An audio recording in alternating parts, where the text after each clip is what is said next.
The farmer guiding his plow through the Delaware earth felt the blade strike something solid. Curious, he paused his horse and knelt to see what he'd hit. Instead of finding a stone or a piece of old machinery, he unearthed a tiny human skull. Shocked, he dropped it and stumbled back, his hands trembling as he surveyed the ground. Scattered around him were more bones. He counted quietly one skeleton, then another, and then a third. The smallest set of bones clearly belonged to a young child, maybe only 5 years old. It was April of 1829, and this gruesome discovery was made on land owned by a woman named Patty Cannon. She lived nearby with her daughter and son. The farmer wasted no time running to alert the authorities, completely unaware that he had just uncovered the remains of one of America's most horrifying family-run crime rings. 4 bodies, all black, all murdered, lay buried in that field. But this was only the surface of a much deeper horror. This wasn't the work of a lone killer, it was a family enterprise, a business built on kidnapping and murder.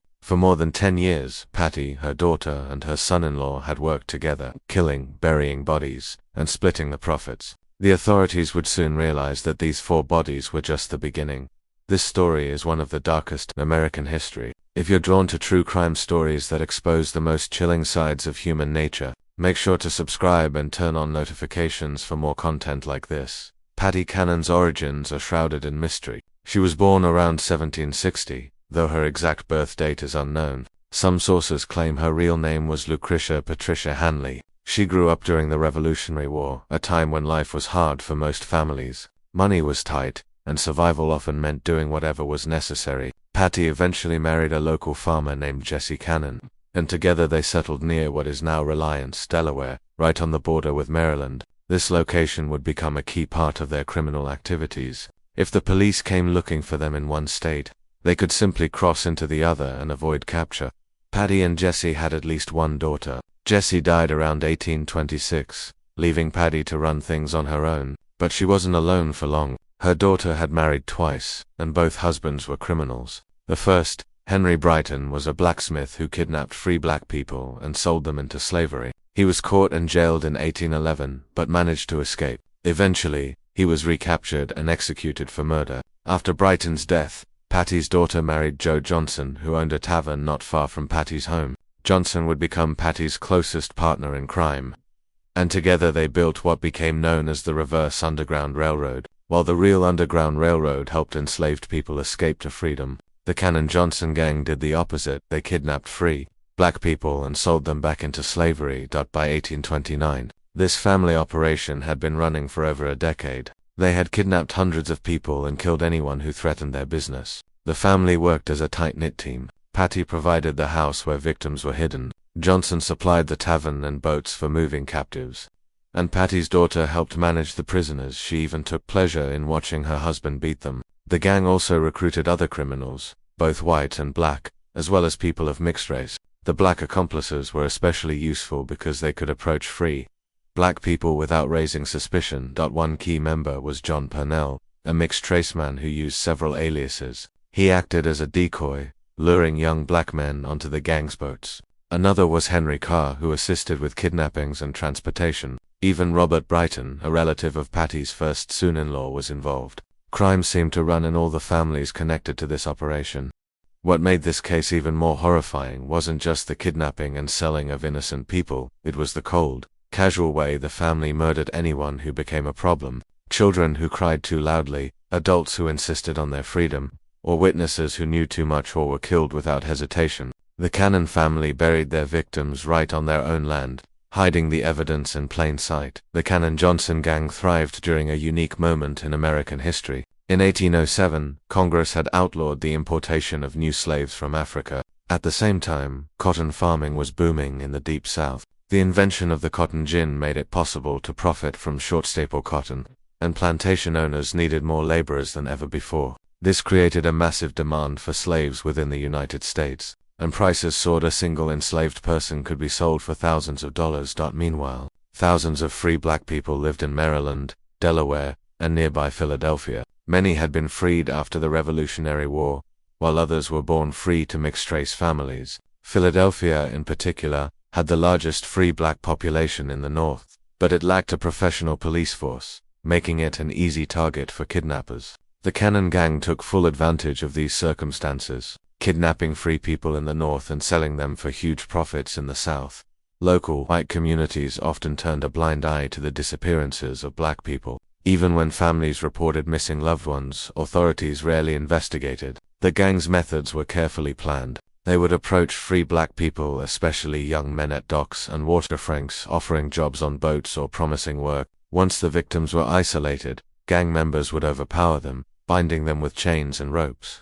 The captives were then hidden in secret rooms in Patty's house, some in the basement, others locked away in the attic. Joe Johnson kept all the prisoners in leg irons, and if anyone insisted they were free, he would whip them mercilessly, aiming to break their spirit before selling them. Patty's daughter, Johnson's wife, actually enjoyed watching these beatings and was overheard saying it pleased her to see her husband punish the boys. For years, the gang operated with little fear of consequences. Local law enforcement either feared them or simply didn't care about their victims. When authorities did come searching, Patty would just cross the state line.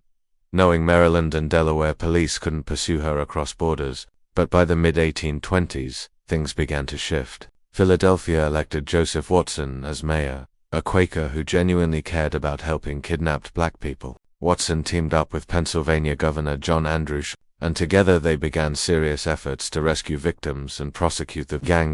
In 1825 and 1826, Watson and Schulze managed to retrieve many young people who had been kidnapped and sold to plantations in Mississippi. They paid for legal documents and even sent white witnesses to Alabama to confirm people's identities. For the first time, the gang felt real pressure. Some members were arrested and put on trial, but most prosecutions failed. In 1822, Joe Johnson was sentenced to public punishment and received 39 lashes. He survived and continued his crimes. John Purnell was tried twice, acquitted the first time, but in 1827, he was convicted in Philadelphia County Court on 2 counts of kidnapping. Purnell was fined for $1,000 and sentenced to 42 years in prison, where he died 5 years later. Henry Carr was also tried but acquitted. He fled to Alabama and died in 1828. Despite these setbacks, Patty Cannon herself remained untouched. She continued running her operation from her Delaware property. As the gang grew more desperate, they became even more violent, eliminating anyone who threatened their business. The details of each murder have been lost to history, but witness statements and Patty's own confessions provide some insight.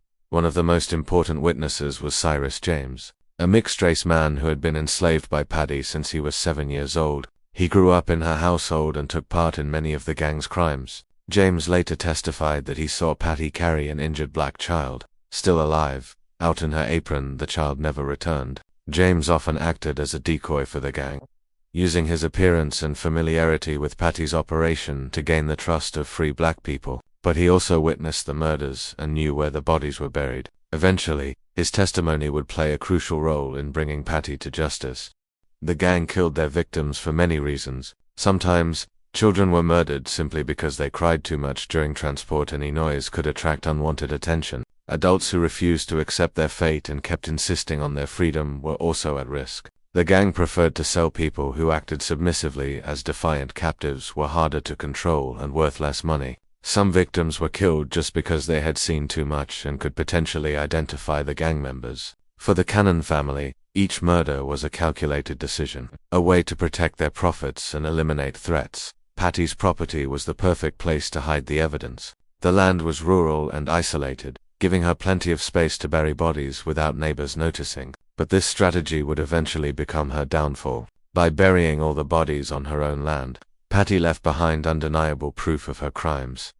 In April 1829, Lieutenant Farmer's plow unearthed the first skull. As he dug deeper, he found more bones and quickly called the local authorities. Officials from Sussex County arrived to investigate, carefully excavating the area. They discovered 4 complete skeletons, 3 children and 1 adult male. Based on the physical evidence available at the time, all the victims appeared to be black. The discovery sent shockwaves through the local community. While many people already suspected Patty Cannon of illegal activities, no one expected to find multiple murder victims buried on her property. Delaware authorities acted swiftly. They secured a warrant for Patty's arrest and began collecting evidence. Cyrus James, the mixed-race man who had grown up in Patty's household, became their star witness. He provided detailed testimony about the murders and the gang's operations. Other witnesses also came forward, including former victims who had escaped or been rescued. as well as community members who had noticed suspicious activities. The evidence against Patty was overwhelming, and the authorities were confident they could finally bring her to justice. But first, they had to find her. As news of the grisly discovery spread, Patty vanished. Delaware officials launched a manhunt, believing she was hiding somewhere along the Maryland-Delaware border. Meanwhile, investigators continued to examine the crime scene and gather more witness statements. Local medical professionals studied the bodies and, based on their state of decomposition, determined that the murders had taken place over several years. One infant appeared to have been killed on April 26, 1822. A male child was murdered the same day. An adult male was killed on October 1, 1820, and a black boy was murdered on June 1, 1824. These dates matched witness accounts of when certain victims had disappeared. Cyrus James's testimony was especially damning. Having lived with Patty for years, he had witnessed multiple murders firsthand. He described how Patty would kill anyone who became inconvenient, showing no emotion or remorse. Other witnesses explained the gang's methods for kidnapping and transporting victims, detailing how people were hidden and then moved to southern slave markets. The investigation revealed that Patty's crimes went far beyond the 4 murders discovered on her property. For over a decade, she had been kidnapping and selling people, with hundreds of free black individuals falling victim to her gang. Most were sold into slavery and never seen again. But the 4 murder victims were different. They had been killed and buried on Patty's land, giving Delaware authorities clear jurisdiction and solid evidence. After several weeks of searching, authorities finally tracked down Patty Cannon. She was arrested and brought to Georgetown, Delaware to face charges. In April 1829, a grand jury of 24 white men indicted Patty on 4 counts of murder. The indictments, signed by Delaware's Attorney General, James Rogers, accused her of killing an infant girl, a male child, an adult man, and a black boy between 1820 and 1824. Patty was held in the Sussex County Jail in Georgetown while she awaited trial. The case drew widespread attention throughout Delaware and neighboring states. Many people were fascinated by the idea of a woman leading such a violent, criminal operation. Female killers were rare in the 1820s. Others were intrigued by the gang's reverse underground railroad, which stood in stark contrast to the real underground railroad that helped enslaved people escape to freedom.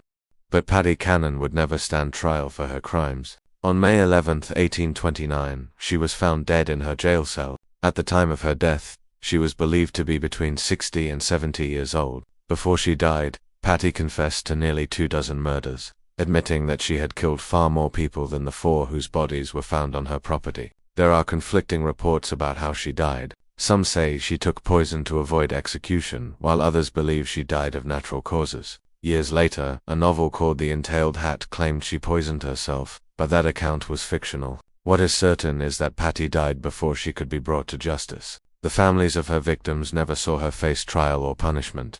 Patty Cannon's death marked the end of the most infamous kidnapping gang in American history. However, her death did nothing to undo the suffering she and her family had caused. Hundreds of free black people had been kidnapped and sold into slavery, most never to be rescued or reunited with their loved ones. The few gang members who were prosecuted received sentences that seemed light compared to the gravity of their crimes. Only John Parnell spent significant time in prison. Joe Johnson, Patty's main partner and son-in-law, was never seriously prosecuted for murder. He had received 39 lashes for earlier kidnapping charges, but that was the extent of his punishment. Patty's daughter, who had taken pleasure in the violence, was never charged at all. This case exposed the harsh reality of systemic racism in America during the 1820s. Free black people had almost no legal protection, and local authorities often ignored their pleas for help. Disappearances were rarely investigated, and the system was designed to devalue black lives. The Cannon Gang exploited these attitudes, committing their crimes with little fear of consequences.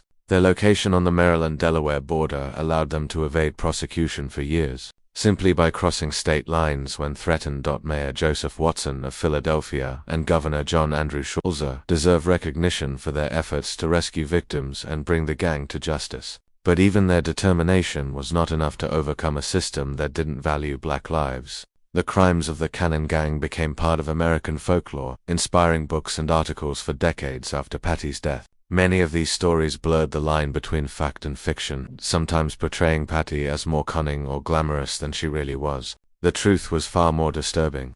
She was a woman who turned kidnapping and murder into a family business. Eventually, the state of Delaware placed a historical marker in Seaford to honor the victims of this evil enterprise and those who fought against it. But for most of the victims, there are no memorials. Their names have been lost to history. They were kidnapped, sold, and forgotten. Patty Cannon's body was buried in the Georgetown, Delaware jail graveyard. When the land was later developed, her remains were moved to a potter's field near the new jail. In a strange twist, her skull was separated from the rest of her bones during one of these moves and ended up on display in various places over the years. In 1961, the Dover Public Library exhibited her skull, and in 2010, it was loaned to the Smithsonian Institution for Scientific Study. Even in death, Patty Cannon remained a curiosity, a symbol of the violence she had orchestrated. But the real story isn't about one evil woman. It's about a family that chose profit over human life. Patty didn't act alone. Her daughter was an active participant who enjoyed the cruelty,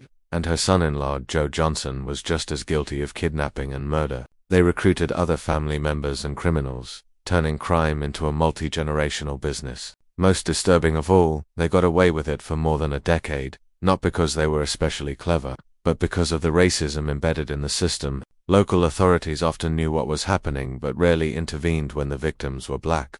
It took the discovery of bodies on Patty's own land to finally bring consequences, and even then she escaped justice by dying before her trial. This story is a reminder that sometimes, families don't protect each other, they corrupt each other. When parents teach their children that other people's lives don't matter, the results can be devastating. Sometimes, the ones who claim that family comes first are the very ones who destroy it from within. Thank you for watching. If you found this case compelling, please like, comment, and share. Don't forget to subscribe and turn on notifications for more stories like this one. See you in the next video.